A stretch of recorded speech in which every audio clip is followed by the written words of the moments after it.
tema dessa mensagem é Romanos 12:2. Todos aqui eu acredito que conhecem esse tema, não é verdade? Talvez depois de João 3,16 seja o texto mais conhecido da Bíblia. João 3,16 todo mundo conhece aqui?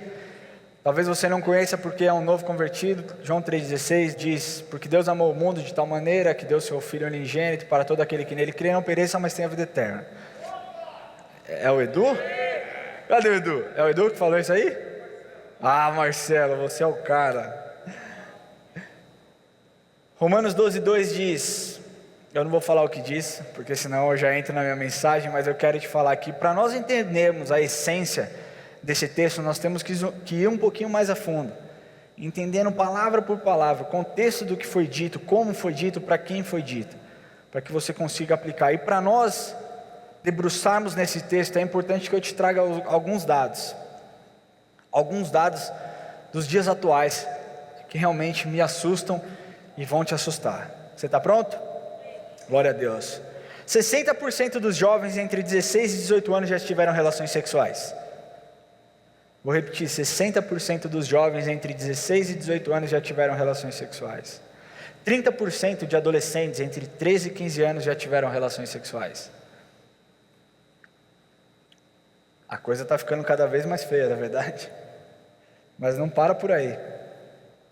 14 mil atos de relação ou insinuação sexual são exibidos anualmente na TV em horário aberto, em horário nobre. Quem aqui gosta de uma novela? Uau, essa igreja é demais, ninguém gosta de novela. Gente, vocês são espetaculares.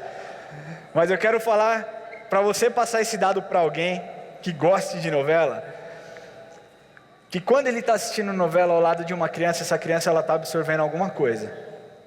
E eu quero repetir que 14 mil atos de insinuação sexual são vinculados na TV em horário nobre todos os anos. Isso é demais, isso é muito. Uma pesquisa feita nos Estados Unidos aponta que 74% dos jovens já aceitariam se casar sem ter, já aceitariam viver juntos sem terem se casado. Estou falando de jovens nos Estados Unidos. Aí eu fui pesquisar um pouco mais e eu descobri uma coisa muito mais assustadora. Existe um grupo nos Estados Unidos que se chama Barna Research, que é um grupo de pesquisa, como o Ibope, como o Datafolha, como tantos outros aí, só que eles fazem sempre vinculado a alguma coisa cristã. Então ele vai falar sobre dinheiro e cristianismo, a família e igreja. Ele vai sempre fazendo esse paralelo. E em uma dessas pesquisas, esse grupo viu que 41% dos adultos cristãos responderam que viveriam juntos sem se casarem. 41% dos cristãos adultos responderam que viveriam juntos sem se casarem. É uma clara afronta ao que a Bíblia diz. E por conta dessa banalização, por conta da falta de respeito e a falta de temor com a palavra de Deus, nós temos vivido diariamente consequências drásticas, que aos olhos humanos talvez sejam irreparáveis. Mas eu aqui venho te trazer uma palavra de esperança. Existe alguém muito mais interessado na salvação da humanidade do que a gente.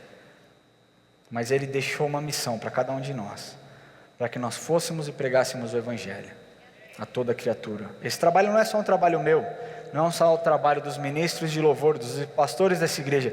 Esse é um trabalho para cada um de nós. Então, para nós entendermos as consequências dessa banalização, nós vemos que a taxa de divórcio entre os cristãos, ela já se igualou aos que não são crentes. Ela já é a mesma porcentagem dentro da igreja e fora da igreja. Que diferença nós temos feito? 3 milhões de novos casos de DST. Todos os anos são descobertos no meio dos jovens. 3 milhões de casos. Todo mundo aqui sabe o que é DST? Glória a Deus. Se você não sabe, eu vou te dizer que é doença sexualmente transmissível. São pessoas que se relacionam com pessoas erradas, buscando uma alegria que não existe, e depois disso percebem que se entregaram de forma errada para a pessoa errada, e aí bate o desespero. E aí eu venho com um dado mais assustador também: 70% dos suicídios entre jovens é causado por conta de uma decepção amorosa. 70%.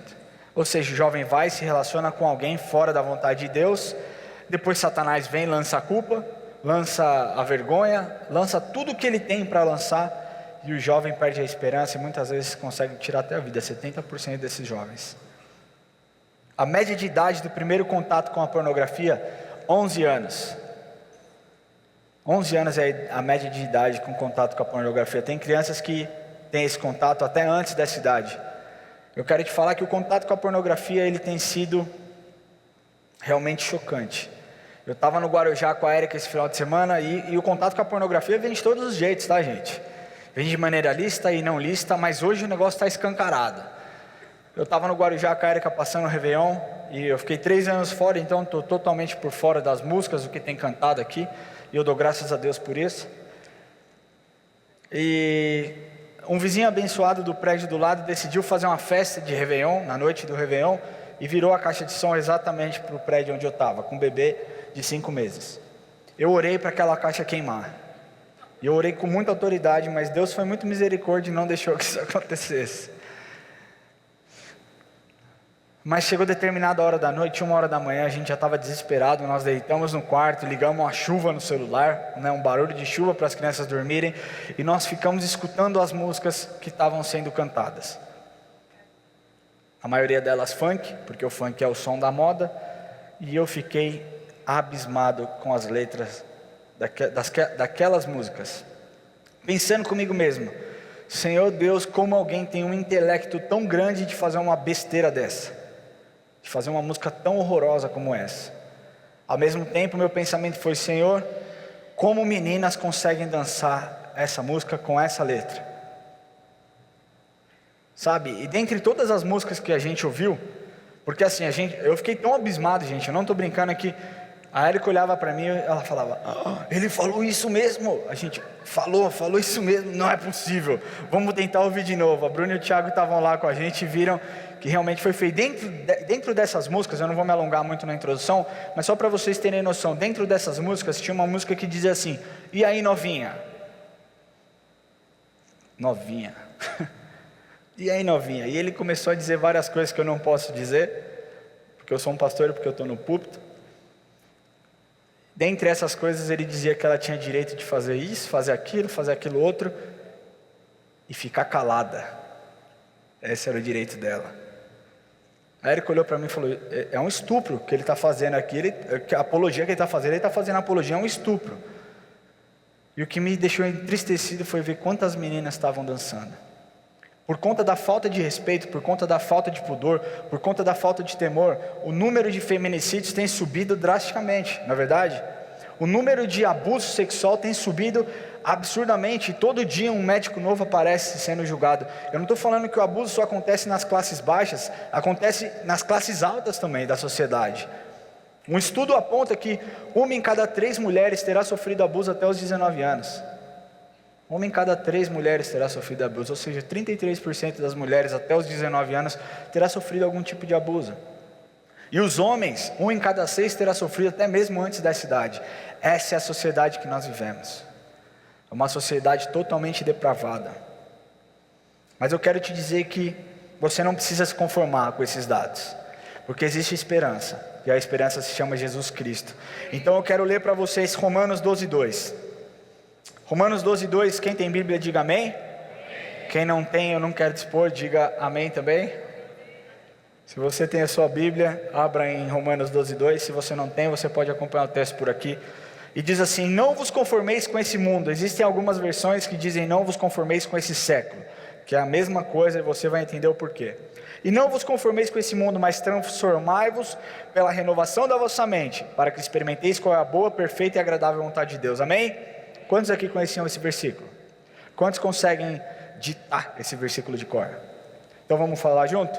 É importante que você frise esse versículo na sua mente. Vamos lá, 1, 2, 3 e não vos conformeis com esse mundo, mas transformai-vos pela renovação da vossa mente, para que experimenteis qual é a boa, perfeita e agradável vontade de Deus. Aleluia! Vamos decifrar palavra por palavra desse texto, até que você tenha a conclusão e tenha o discernimento que você não pode ser o mesmo perante uma sociedade tão impura, tão carnal. Amém? Então o primeiro ponto aqui é conformeis. Conformeis do grego. Eu estou muito chique, né? Do grego. Adivinha como eu sei isso? Hã? Não, porque eu pesquisei. Depois eu perguntei para o Lamartine, só para confirmar. Mas a palavra conformeis do grego aqui, ele significa esquema. Significa você se moldar a algo. Significa você se moldar segundo determinado padrão. Quantos aqui já viram um molde? Como que funciona um molde? O molde, ele funciona somente se ele tiver algum produto maleável, não é verdade? É verdade ou não é verdade? O barro, como que você faz o tijolo? Você joga um produto, uma massa aquecida, derretida, não sei como eu posso falar, dentro de um molde, e depois esse molde se torna o tijolo, depois que ele esquenta. Eu trabalhei com alumínio durante muito tempo. E o alumínio é a mesma coisa. Para você fazer, por exemplo, esses perfis que estão aqui, essas portas, cada pedaço é um perfil diferente. O que você precisa? Você precisa da matéria-prima, aquecida a tantos graus. Tem o meu mestre ali no alumínio, meu pai. Aquecida a tantos graus, ele vai se tornar maleável, e vem uma prensa e prensa no molde para que saia o formato do alumínio. E é isso que Paulo está falando. Não vos conformeis. Não se molde a esse padrão que você tem vivido. Não se molde a isso, porque uma vez que você se moldou, uma vez que essa massa, que essa estrutura ela está rígida, ela parou de ser moldada. Sabe como que existe a possibilidade de você se moldar de novo? Você se quebrando. Você quebrando esse molde, você quebrando essa estrutura que estava dentro de um molde. E é por isso que você precisa ter a consciência. Que tipo de molde você tem sido dentro da sua casa? Que tipo de molde você tem trazido para os seus filhos? Qual é o modelo que você tem usado? Qual é o modelo que você tem feito? Como você tem se apresentado diante dos seus filhos? Por conta disso, por conta de cristãos se moldando a esse mundo, nós já vemos os padrões humanos sendo colocados dentro da igreja. Quantos conseguem falar alguma coisa de padrão mundano que é colocado dentro da igreja? Eu vou te ajudar, um Natal. E eu aqui não estou falando a respeito da data 25 de dezembro, porque o Lamartine já explicou muito bem que essa é uma data simbólica, onde nós temos a oportunidade de falar sobre o nascimento do nosso Salvador, mas eu quero te falar que pessoas perderam a essência do que significa o Natal. Todo ano a gente canta parabéns para Jesus. Desde quando o Enzo tinha 1 ano, que ele tinha um pouquinho de entendimento. A gente comprava bolo na padaria, que na época era R$10. Hoje eu não tenho a menor ideia de quanto custa um bolo. Mas você pode fazer com sorvete também, que fica gostoso. E a gente acendia uma vela e cantava parabéns para Jesus. O Enzo nunca atrelou a imagem do Natal a um velho barrigudo de barba branca com um saco nas costas, vestido de vermelho. O que eu quero te incentivar é que você não se conforme com o que o mundo tem imposto, porque o mundo ele tem de certa maneira tentado distorcer as nossas comemorações, não é verdade? É assim no Natal, que Jesus já não é mais o centro é o Papai Noel.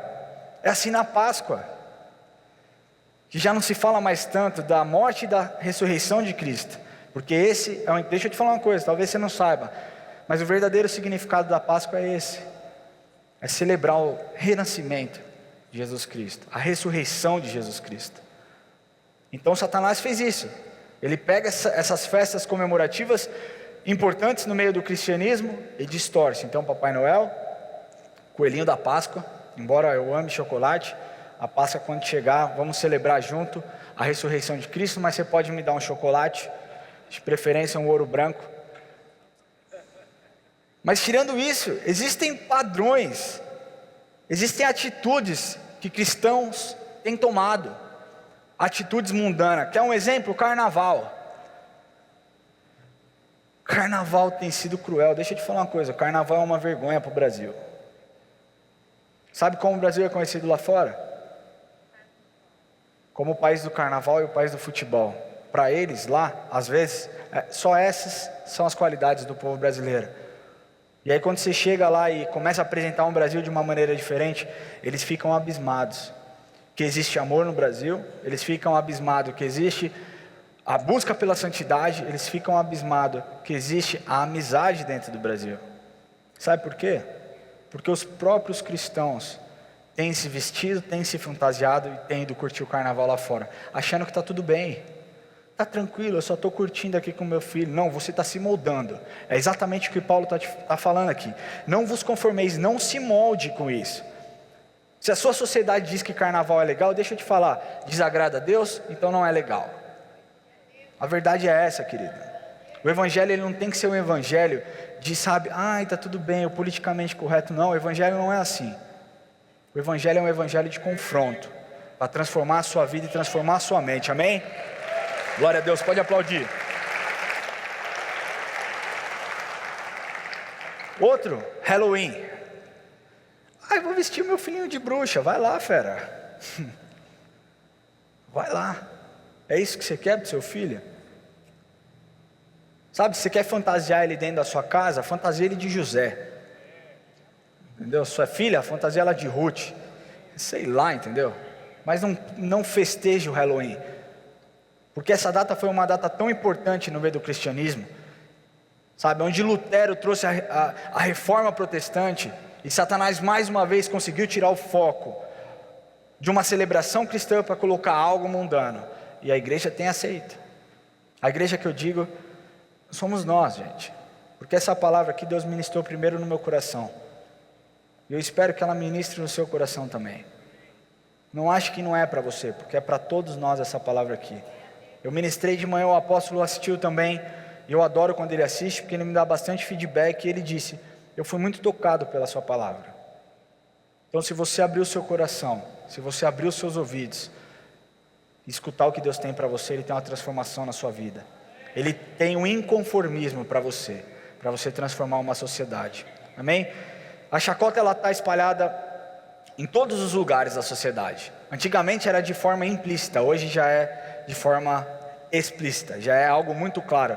Nos desenhos infantis, muito cuidado com o que você deixa o seu filho assistir. Quantos aqui tem filhos? Eu tenho filho, um filho de 5, vai fazer 6, e o John, que é pequenininho, tem 6. Sempre que o Enzo quer assistir um desenho, eu preciso primeiro sentar e assistir com ele para ver se ele pode ou não pode assistir. Sabe por quê?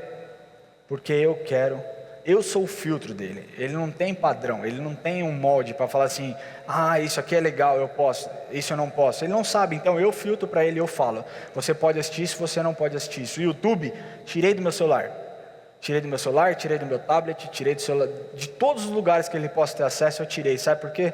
Porque um dia nós estávamos assistindo, ele estava assistindo Power Ranger, um desenho de criança, eu assistia Power Ranger.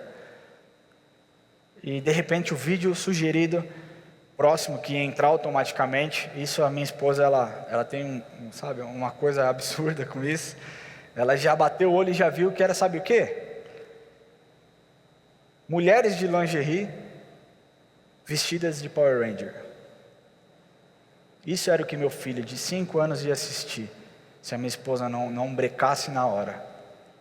Então, mesmo que tenha um conteúdo kids, deixa eu te falar, não deixa com que o seu filho tenha acesso a essas coisas, porque isso pode gerar nele, isso aqui, a pornografia, numa idade extremamente inesperada.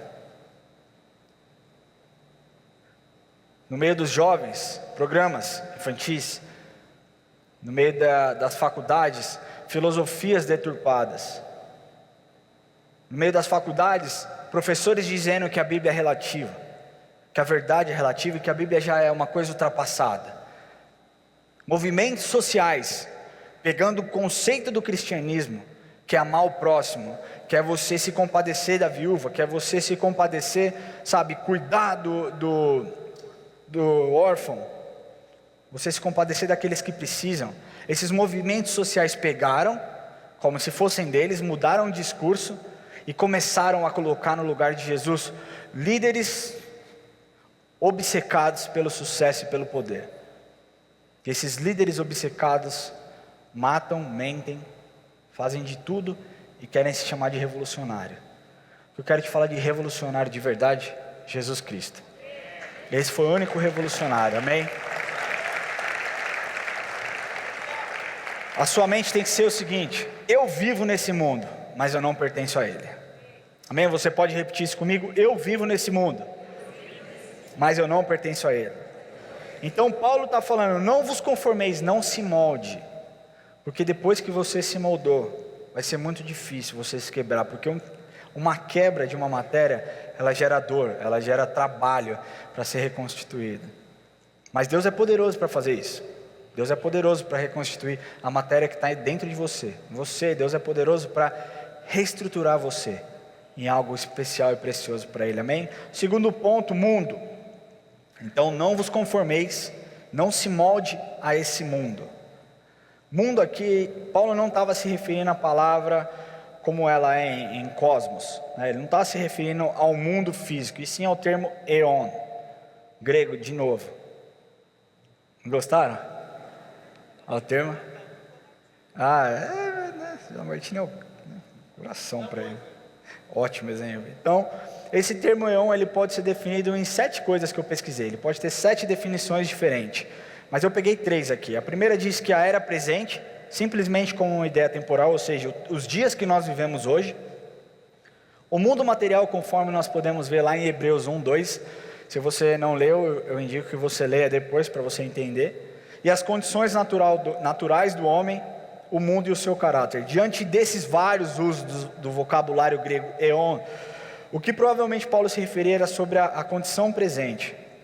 Porque Paulo, quando falou lá para a igreja de Romanos, ele não estava falando para pessoas não crentes, ele estava falando para os cristãos. Então o mesmo problema que Paulo via lá, são os problemas que nós vivemos nos dias atuais. Esse tempo ele se caracterizava por uma série de condições, qualidades, costumes e padrões espirituais e morais, exatamente como nos dias atuais, não é verdade? Eu tirei uma frase de um texto de um livro que diz assim: a era presente é uma poderosa influência negativa sobre os crentes, de tal modo que faz com que sejam apenas produtos do seu ambiente. Ou seja, se você é um crente que está um pouquinho desviado, que está um pouquinho para lá, eu quero te falar que você não é o cara não, você é apenas uma marionete que Satanás está usando. É duro? É, mas a igreja precisa de uma palavra de confronto. A era presente é uma poderosa influência negativa sobre os crentes, de tal modo que faz com que sejam apenas produtos do seu ambiente. Isso é tão fato que a conformação tomou conta da igreja no modo geral. Eu louvo a Deus por essa igreja, porque essa igreja não é uma igreja conformada. É uma igreja que busca sempre alcançar, busca sempre o crescimento. E eu sou a prova viva de como essa igreja aqui investe em pessoas, não é verdade? Mas existem igrejas aí fora que ao invés de transformar o mundo, elas têm sido transformadas. Ao invés de trazer alguma influência, elas têm sido influenciadas com um discurso onde a confrontação ela já não vale mais, porque se eu trazer um confrontamento eu posso perder membro. Você entende? Se eu falar duro desse jeito aqui, talvez algumas pessoas saiam da minha igreja. A igreja se tornou um balcão de negócio, onde o evangelho é colocado de lado, e o foco principal é ter membro. Sabe, existem pessoas que você vai conversar fora da igreja, falou, prazer, eu sou pastor da igreja Palavra Viva, Batista Palavra Viva. Primeira coisa que o cara pergunta é, quantos membros tem lá?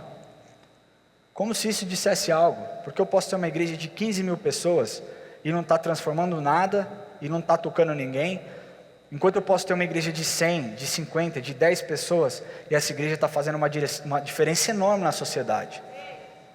Então a vontade que muitas vezes que eu tenho de falar, é falar assim, quantas pessoas tem na minha igreja? 3, eu, meu pai e minha mãe, 4, com a minha esposa também, para ver qual que vai ser a reação dessa pessoa. Por que é isso? Porque as igrejas elas têm se moldado com os padrões mundanos, ao ponto de achar que a quantidade, ela é mais importante que a qualidade. Se não tiver uma qualidade no evangelho sendo pregado, e o evangelho puro e simples, na sua maneira de ser, que é a crucificação, que é o nascimento de Jesus, é você chegar para a pessoa e falar assim, deixa eu te explicar o plano da salvação. É o seguinte, Jesus nasceu, viveu durante determinado tempo, foi crucificado, quando Satanás achou que ele tinha vencido, Jesus ressuscitou para que você tivesse vida eterna. O evangelho de salvação ele é puro, ele é simples. Ele não precisa inventar, não precisa jogar para a torcida para agradar as pessoas. Então o que Paulo está falando é, não vos conformeis, não se molde com os padrões que você tem vivido hoje, mas transformai-vos. Então, o não vos conformeis com esse mundo, ele está falando de coisas que você não deve fazer. Aqui ele já muda um pouco o discurso, trazendo uma palavra de esperança para a igreja, dizendo, mas transformai-vos. Essa palavra transformai-vos, ela é metamorfose. Quantos aqui sabem o que é uma metamorfose? A metamorfose é uma transformação de dentro para fora. Assim como uma larva que entra num casulo, ela entra no seu casulo e se torna uma borboleta. Essa é a metamorfose. Isso é o que Deus espera da gente, que nós tenhamos essa transformação segundo os moldes da imagem de Cristo. É de fora para dentro, porque quando você é transformado de fora para dentro, você não vive uma vida fake. Essa palavra é uma palavra muito comum nos dias atuais. Você não vive uma vida mentirosa. Você é tão apaixonado pela palavra de Deus, por aquilo que Ele fez e aquilo que Ele faz na sua vida, que é impossível você se conformar com o que tem acontecido. Então as pessoas, elas se adequam todos os dias às situações. As pessoas vêm na igreja de domingo, levantam a mão, oram, ou então não levantam a mão. E quando saem daqui, vivem uma vida totalmente distorcida. A pessoa vai, chega no seu trabalho, é uma pessoa totalmente expansiva, expressiva, carismática, sabe, que gosta de todo mundo. Chega na sua casa, é uma pessoa extremamente angustiada, mal-humorada, mal-educada, que não trata bem a sua esposa. As pessoas, elas se moldam, as pessoas falam palavrão, e quando geralmente estão com o pastor, sabe, fazem, ô pastor, a paz do Senhor, tive uma semana abençoada, ou glórias. O cara falou glória uma vez na semana. As pessoas, elas se transformam, elas se moldam às qualidades do mundo. Quando você tem uma transformação, quando a metamorfose acontece na sua vida, e essa transformação ela é segundo os moldes da imagem de Cristo, que é o melhor molde que nós podemos ter, faz com que nós tenhamos uma outra percepção de vida, faz com que a nossa vida já não tenha tanto valor, faz com que nós olhemos o nosso próximo e que nós tenhamos, e nós automaticamente temos compaixão pelas pessoas. Entenda, compaixão é diferente de simpatia. A simpatia, ela não transforma, a compaixão, ela transforma. E é isso que você tem que ter. Você não tem que olhar para a pessoa e falar assim, eu fico triste pela sua situação. Não, você tem que olhar aquela situação e sentir como se fosse algo que estivesse acontecendo com você. Isso é compaixão de verdade. Você percebe que várias vezes quando Jesus cura as pessoas, a Bíblia diz, e movido de compaixão, Jesus fez isso. Porque a compaixão, ela transforma, e não a simpatia. A simpatia é apenas um sentimento, a compaixão, ela é uma ação. Então quando você tem uma transformação na sua mente, quando você tem uma transformação na sua vida, você não precisa mais agradar a Deus, você não precisa mais agradar a igreja, e você não precisa mais agradar as pessoas do mundo. Quando você entende o real motivo da sua vida, quando a sua vida é transformada, sabe o que acontece? Você agrada a Deus, você é abençoado e abençoa a igreja de alguma forma, e você alcança as pessoas que estão perdidas. Você deixa de ser um crente que quer agradar todo mundo e quer fazer tudo, e quer, sabe, abraçar as coisas que não precisam ser abraçadas, para um cristão consciente, que a única pessoa que merece ser agradada é Deus, que na igreja é lugar de bênção, é lugar de você ser abençoado, e é lugar de você abençoar as pessoas, servindo nos ministérios que tanto necessitam aqui dentro. E você entende que o seu maior chamado é conquistar as pessoas que estão lá fora. Essa é a metamorfose que ela precisa acontecer na sua mente, amém? Glória a Deus. Então está lá, não vos conformeis, ou seja, não se molde a esse mundo, mas transformai-vos. Tenha uma transformação na sua vida segundo a imagem de Cristo, pela renovação da vossa mente. A mente, ela é a sede dos nossos pensamentos, dos nossos desejos e das nossas emoções. Não é verdade? Amém? Vocês concordam? Vocês estão conseguindo me acompanhar? Amém, glória a Deus. A mente, ela é a sede dos nossos pensamentos, decisões e emoções. É por conta disso que estudos mostram que nós temos 70 mil pensamentos por dia. 50 pensamentos por minuto. Você imagina o que passa na sua cabeça. Um estudo aponta que um adolescente, a cada 20 segundos ele tem um pensamento sexual. Vocês sabiam disso? Isso eu li num livro, achei super interessante esse dado. E das pessoas pesquisadas falou, falou para o pastor desse livro, falou: pastor, então eu não sei o que eu estou pensando nos outros 19 segundos. Existe uma batalha muito grande na nossa mente. A nossa mente, ela é a sede de todas as batalhas. A batalha é o primeiro lugar onde ela começa na sua mente.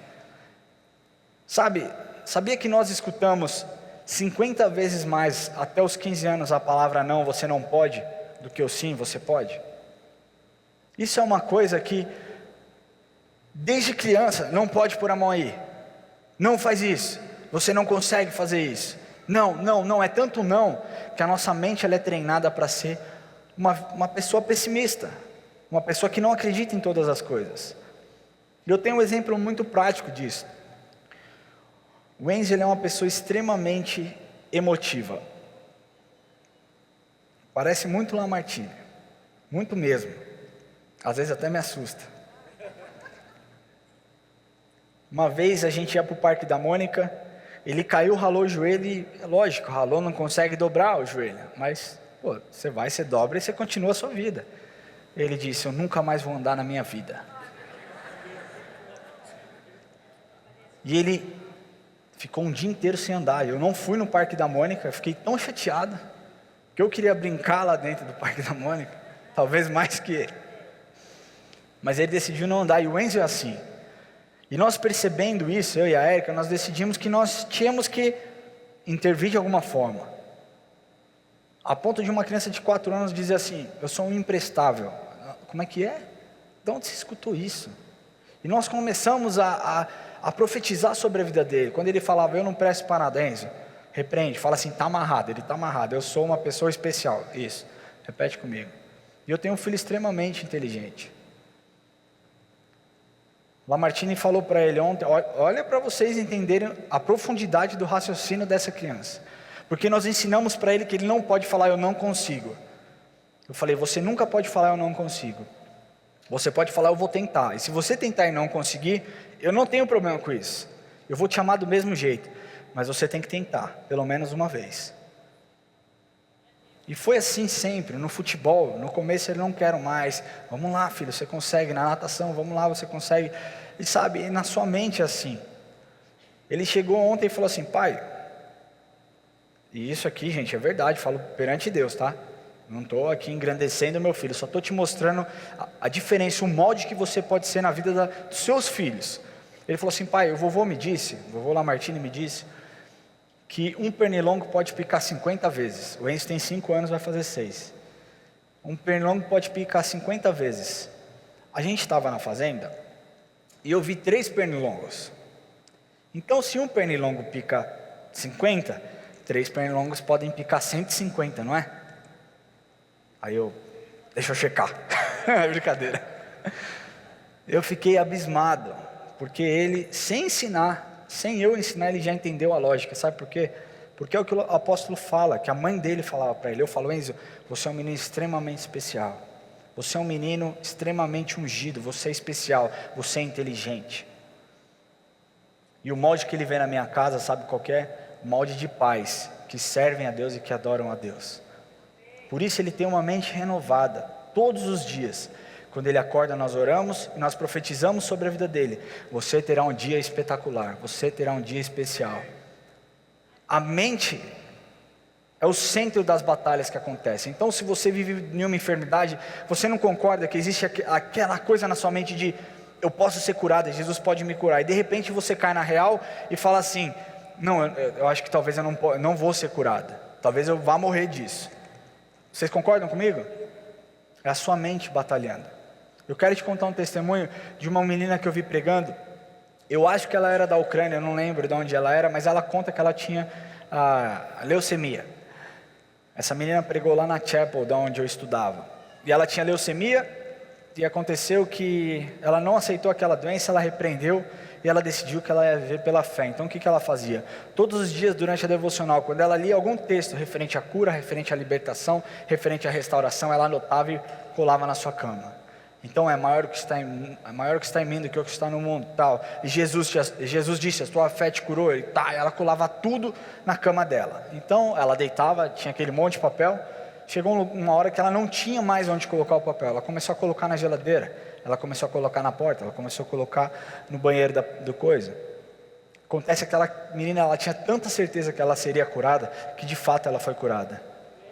Porque quando diziam para ela, o seu caso é muito grave, ela dizia, não é isso que a minha palavra diz, não é isso que o meu Salvador diz. O meu Salvador diz que para tudo Ele tem um jeito. O meu Deus é um Deus de criatividade. O que eu quero te dizer hoje é que Jesus Cristo, Ele é um Deus de criatividade. Amém?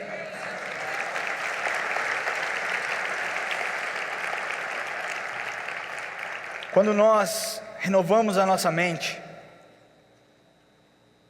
nós temos uma vida diferente. O poeta inglês William Cowper disse o seguinte: a falta de ocupação não é um repouso. Uma mente vazia, absolutamente vazia, vive angustiada. Quantos aqui concordam com essa frase? Você quer que eu repita essa frase? Sim?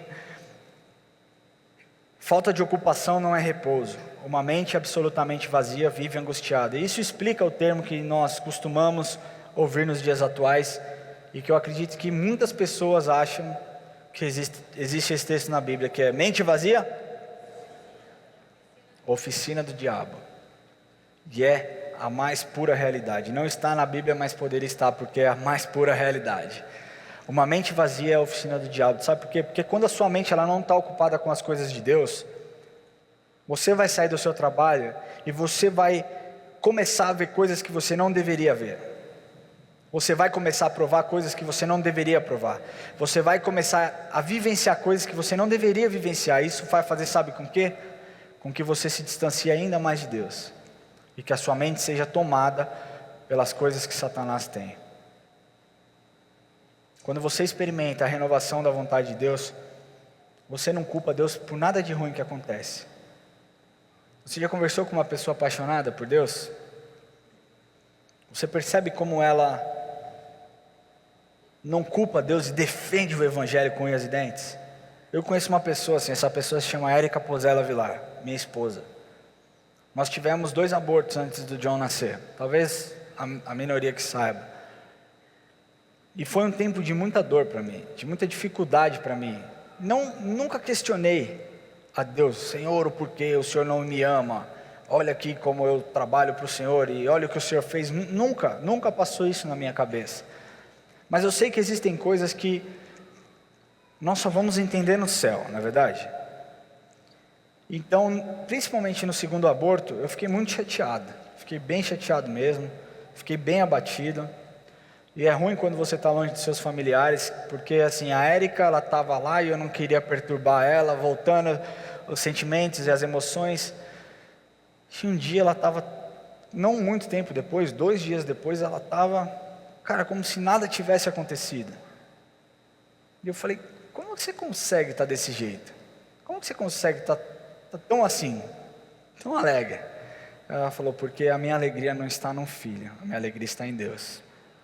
E eu sei que a vontade de Deus ela é boa, perfeita e agradável. Eu não entendo por quê, mas eu sei que a vontade dele é boa, perfeita e agradável. E eu sei que ele me ama a despeito de qualquer coisa. Então eu estou muito em paz quanto a isso. E você deveria estar em paz também. Aquilo foi um choque para mim, porque eu tinha criado um monte de expectativa, um monte de sonhos, um monte de projetos. E os projetos tinham sido frustrados. Mas através da minha esposa, que é uma mulher extremamente maravilhosa, ela me fez refletir que o amor de Deus, ele supera qualquer coisa, qualquer trauma. Então eu quero falar para você hoje, independente do trauma que você tenha vivido, o amor do Senhor lança fora todo o medo da sua vida. O amor do Senhor cobre qualquer dor que você possa ter sofrido, qualquer perda. Se você tem tido qualquer tipo de desilusão por conta de filhos que vivem em drogas, ou por conta do seu marido que saiu de casa, ou por conta da notícia mais triste que você teve, eu quero te dizer que a vontade de Deus, ela é boa, perfeita e agradável, a despeito de qualquer coisa, amém? Quando você renova a sua mente, você não permanece mais o mesmo. E aqui eu entro no meu último ponto. E não vos conformeis com esse mundo. Não se molde ao que você tem vivido, mas transformai-vos, mas tenha uma metamorfose de dentro para fora, pela renovação da sua mente, para que experimenteis. Esse é o meu último ponto. A palavra de Deus, essa palavra que ela tem sido traduzida por vez, façais real, conheçais internamente, ou seja, tem uma experiência prática da boa, perfeita e agradável vontade de Deus. Quando você tem uma mente cheia, você experimenta todas essas coisas, porque nada te abala. Quando você tem uma mente assim, você entende que você não se conforma, você transforma. Você não se torna uma pessoa influenciável, você influencia. Você se torna mais parecido com Jesus e menos parecido com o mundo. Você se torna mais parecido com Jesus e menos parecido com você. Você é transformado pela palavra de Deus e não pela sociedade, pelas filosofias dos dias atuais. Eu quero terminar a minha pregação com 3 perguntas para você. Minha primeira pergunta é: o que você tem feito a respeito disso tudo? O que você tem feito para que isso não entre na sua casa? Como cristão, o que você tem feito para banir aquilo que não convém, aquilo que não é de Deus? Como você tem renovado a sua mente? Você tem um tempo para refletir? Você pode refletir agora? Eu queria que você fechasse seus olhos, abaixasse a sua cabeça, para que nós tenhamos um tempo de reflexão. Essa palavra é uma palavra de exortação, para mim, para você. Eu já refleti sobre isso, o que eu tenho feito, o que eu tenho permitido que entre na minha casa e o que não entre. O que você tem feito para não permitir que os padrões do mundo dite o ritmo da sua vida, dite a forma como você deve viver? Eu acredito que é tempo de nós levantarmos um clamor.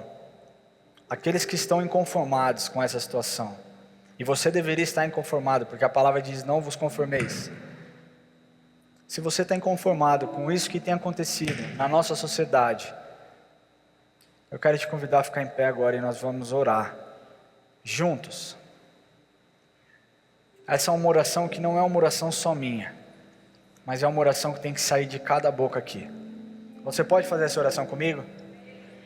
Você pode levantar a sua voz no seu lugar e começar a pedir perdão pelas suas falhas, pela relativização do Evangelho, pelas vezes que você não defendeu a Cristo da maneira como você deveria ter defendido, a banalização, aquilo que você tem permitido que entre na sua casa. Você pode levantar a sua voz? Nós vamos orar juntos, porque nós somos uma família, e nós queremos uma casa transformada, nós queremos os nossos filhos transformados, nós queremos a nossa vida transformada, de dentro para fora, amém? E não apenas de aparência. Então feche seus olhos, se você puder, comece a orar em línguas. Se você fala em línguas, ore em línguas no seu lugar. Não se acanhe pela pessoa que está próxima de você. Essa é uma batalha nossa. Esse é um tempo onde nós devemos nos colocar perante Deus e dizer: Senhor, nos perdoa, Pai, por cada relativização, Pai, por cada tempo perdido, ó Pai, onde nós deixamos o Evangelho de lado, onde nós não entendemos, onde nós tomamos o molde do mundo, Pai, onde nós não fomos luz, ó Pai. Eu quero te pedir perdão, ó Pai, por cada oportunidade que passou despercebida na minha frente, ó Pai, de pregar o Teu Evangelho. Eu quero te pedir perdão, ó Pai, por cada brincadeira inapropriada, que fez com que as pessoas não vissem a Tua glória na minha vida, Senhor. Eu quero te pedir perdão por cada palavra de morte que saiu das nossas bocas, Senhor. Senhor, o Senhor é Rei, a Tua palavra diz que da boca de um justo não pode sair palavras de bênção, de vida e palavras de morte. Por isso nós profetizamos, Pai, sobre a nossa nação, uma nova mente, Pai, uma transformação verdadeira, ó Pai, de dentro para fora, o Evangelho vivido de uma maneira radical, Senhor. É o que nós pedimos, ó Pai, que o Senhor sare a nossa nação. É o que nós pedimos, ó Pai, que o Senhor transforme as nossas vidas, que o Senhor nos ajude a todos os dias renovar as nossas mentes, ó Pai. Que essa palavra, Senhor, gere o inconformismo nas nossas vidas, no nosso coração, que as pessoas não saiam da mesma forma que entraram no dia de hoje, Senhor. Senhor, é para o Teu reino, é para a Tua glória, é para que o Teu Evangelho seja expandido, Senhor. Nós te pedimos a unção do Senhor sobre nós, Pai. Nós pedimos a autoridade do Senhor sobre as nossas vidas. E nós queremos agora, ó Pai, declarar, Senhor, que nós não nos conformamos com a nossa atualidade, mas nós somos, ó Pai, transformados pela renovação que aconteceu nas nossas mentes, e por isso nós experimentaremos todos os dias a Tua boa, perfeita e agradável vontade. É o que nós cremos, ó Pai, é o que nós oramos, Senhor, em nome de Jesus. Nós te agradecemos porque a Tua palavra foi revelada a nós, Pai. Eu te peço que essa palavra, Pai, nós possamos meditar nela dia e noite, que haja uma transformação verdadeira, Senhor, das nossas vidas, Pai. Que esse conformismo acabe e que o inconformismo tome conta nas nossas vidas, para que essa transformação seja real, para que a nossa mente seja renovada, Pai. É o que eu peço sobre a vida de cada um aqui. Declaro uma semana abençoada. Peço que o Senhor leve os teus filhos em segurança, que eles tenham uma semana, Pai, onde eles possam transformar, onde eles possam ser transformadores, transformados e não conformados, ó Pai. É o que eu declaro sobre essa igreja. Nós te amamos, Jesus, e te louvamos pelo que o Senhor fez nesse dia, nesse domingo. O Senhor é bom, nós te amamos e nós agradecemos por tudo, Senhor, em nome de Jesus, Senhor. Amém. Vá em paz, meu querido, que Deus te abençoe, que você tenha uma semana abençoada.